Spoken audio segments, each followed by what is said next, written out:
Tatambay lang muna ako dito guys sa Gaisano kasi maaga ako dumating. Nasa 9 ako dumating and eat na yun na guys. So I have this Riabano and then the Super Crunch. Hi! Let's eat! Hi everyone! So it's my break time guys and I have ice cream all and Royale. Look at this.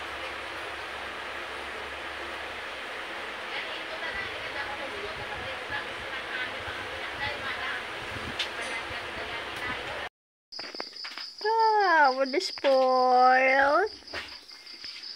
You the spoiled little bastard.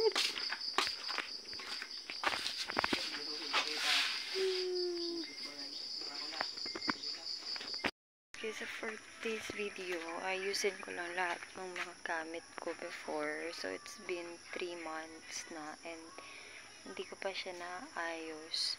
Yung iba nagkanta basa na guys kasi yung atip is tumutubod or meron na siyang mapasok tubig.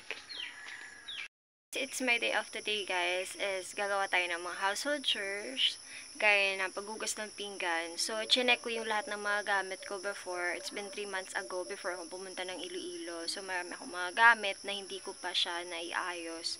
So ayun, iniligay ko lang lahat sa kwarto ng father ko and those, nagkandabasa na.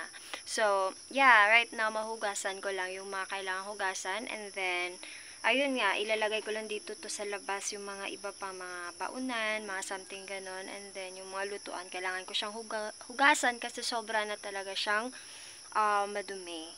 And dahil sa sobrang tagal na hindi ko siya napansin, so, yeah, kailangan na.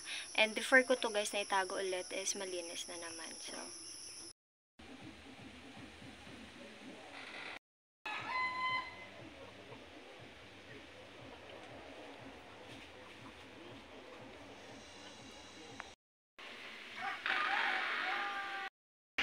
Yan. Kita? Sige.